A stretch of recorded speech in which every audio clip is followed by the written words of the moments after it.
Goeiedag en welkom saam by ons aanlyn diens. Ons gaan aan met ons reeks oor aanbidding en tot nou toe het ons gesien dat die mens eerstens gemaak is om te aanbid.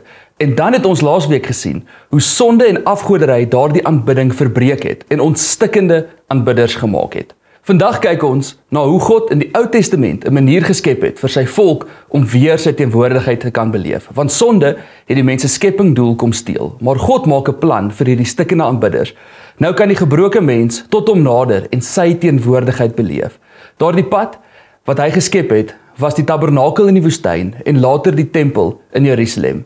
Hier beleef die volk iets van God se heiligheid, ook van sy genade, maar beleef hom as verhewe. Hulle sien sy grootheid raak, maar tog kom hy naby aan hulle. Die tabernakel en tempel vertel die verhaal van God wat woon onder sy mense. Hy is by hulle, maar hy hou nooit op om heilige een te wees nie. Nou wat wys die tabernakel en tempel vir ons van aanbidding vandag? Wel, eerstens, aanbidding behels eerbied en orde. God gee aan Moses in die fynste detail die opdrag om die tabernakel te bou. En ons lees daarvan in Eksodus 25 tot 40. Hy gee details van die materiaal, die afmeting, die rangskikking van die voorwerpe, 'n lys gaan aan en aan. Kom ons lees net een versie saam, Eksodus 25 vers 8 en 9.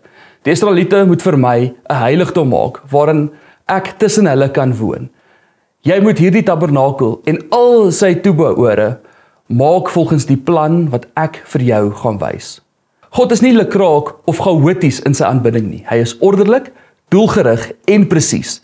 Die tabernakel het 'n boodskap gedra. Aanbidding is nie iets wat ligs of toevallig is nie. Om God se teenwoordigheid in te kom, vra eerbied, voorbereiding en gehoorsaamheid. Daar was 'n manier om aanbidding te bring. Die volk kon nie net sommer binne instorm nie. Hulle moes rein wees. Hulle moes offers bring. Hulle moes die heiligheid van God respekteer.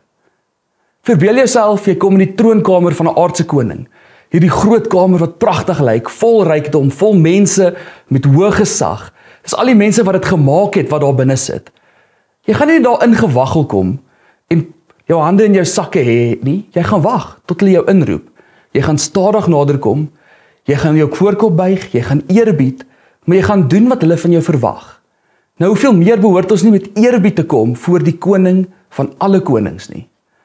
Dalk het ons in moderne aanbidding iets van die erns en eerbied verloor. Die tabernakel herinner ons daaraan. Ware aanbidding vereer die heiligheid van God.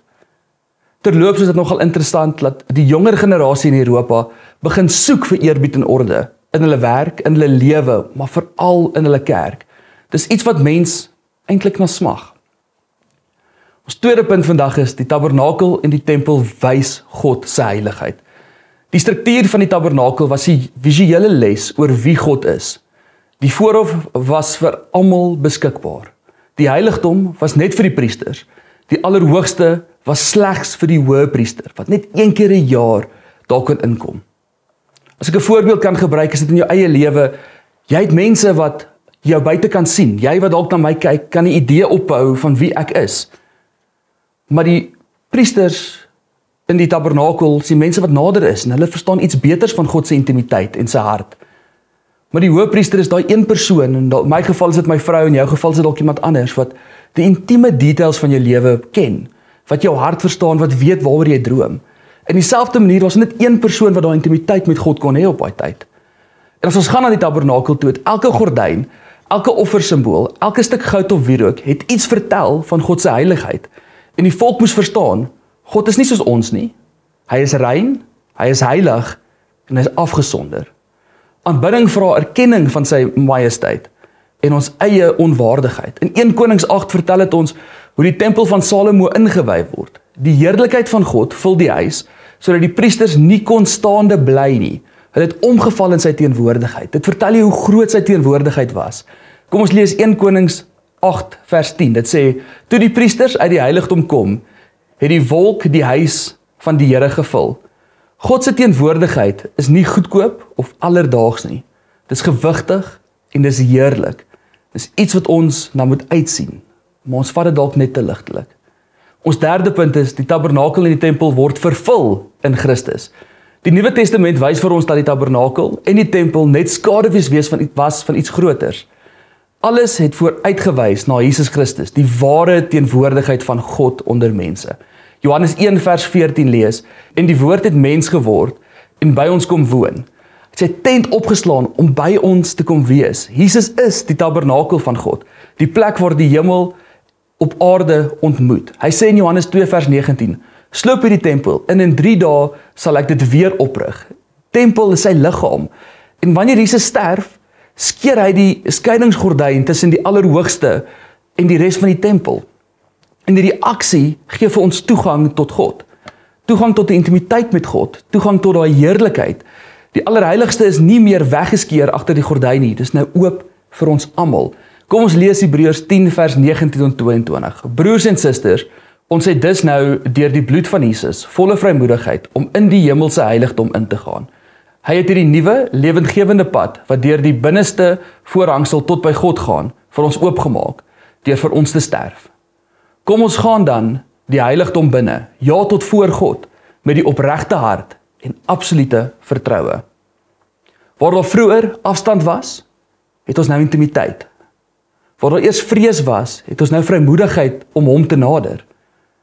Waar daar eers 'n priesterskap nodig was om met God te praat, het Christus self die grootpriester geword. Hy is die tabernakel, die offer en die weg. Die koning van die konings nooi jou uit om saam na hom toe te kom, in sy troonkamer te wees. As ek jou kan terugvat na die troonkamer wat ons vroeër gehad het, hy nooi jou in dit in. Jy staan voor die heilige God, die enigste ware, lewende God. En danksy Jesus mag ons nou met vrymoedigheid in hierdie troonkamer instap. Nie omdat ons goed genoeg is nie, maar omdat hy die deur vir ons oopgemaak het. Wat ook al ek doen, is net om myself voor te berei vir hom. Ek moet dalk kyk na my klere, ek moet dalk skoon wees, ek moet rein wees. Ek moet nie sommer net instorm in sy troonkamer nie, maar ek moet met heiligheid hanteer. Ons het nie meer die tabernakel in sy tempel nodig om sy teenwoordigheid te beleef nie, want Christus het hierdie beeld vir ons kom vervul. Hy is Immanuel, God by ons. En deur sy gees kom woon hy selfs in ons as die tempel van die Heilige Gees. 1 Korintiërs 6 vers 19 lees dit so mooi. Of weet julle nie dat julle liggame 'n tempel is van die Heilige Gees wat in julle is, wat julle van God het en dat julle nie aan julleself behoort nie? Is dit nie amazing nie? Die God van die heelal woon in ons harte, in die mense wat in hom glo. Ons is nou sy tempels. En die Ou Testament tempels is weg en ons is die Nuwe Testament tempels. In hierdie reeks wil ons jou los met 'n paar praktiese toepassings. So die eerste een is, benader aanbidding met eerbied. Romeine 12 vers 1 sê, nou wil ek julle baie ernstig vra, broers en susters, as julle dink aan alles wat God in sy groot barmhartigheid vir julle gedoen het, gee dan julleself aan hom as 'n lewende en heilige offer. Dit is die soort waarvan hy hou en wat julle diens aan God werklik sinvol maak. Aanbidding is nie 'n vertoning of emosionele uitstorting sonder rigting nie. Dit is 'n heilige ontmoeting met die Here van die hemel. Dis 'n oomblik waar ons hart vir hom wys. En laat jou hart, laat jou lof en laat jou lewe ooreenstem met dit. Die tweede ene is, benader aanbidding met dankbaarheid. Psalm 100 vers 4 sê, gaan sy poorte in met dankliedere, sy hofsaal met lofsangery, dank hom en prys sy naam. Elke keer as jy aanbid, in sy teenwoordigheid, kom onthou dat dit nie deur jou oulike dade is nie. Dit is deur sy genade. Hy het die gordyn geskeur en ons toegelaat om by hom te wees. En dit is iets wat ons oor so dankbaar moet wees. Derdens, herstel die heiligheid van aanbidding in jou eie lewe.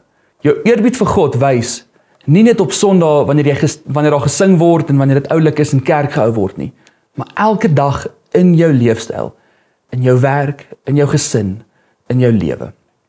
Kom ek bid vir ons. Here, dankie vir u goedheid en guns en dankie dat u so groot offer gemaak het om die gordyn te skeer, die voorhangsel te skeer en ons toe te laat om intimiteit met u te hê. Bid dat u ons sal lei en saam met ons sal wees in hierdie tyd waar ons praat oor aanbidding, om te verstaan dat u is groot en u is die koning van die konings en ons niks wat naby u nie kom nie, maar dat ons u kan nader met eerbied, dat ons in die troonkamer in kan stap en net saam met u wees. Maar ek bid dat u in ons harte sal ons herinner aan u grootheid en wat u is. Ons is lief vir u en ons aanbid u met ons lewens. Amen.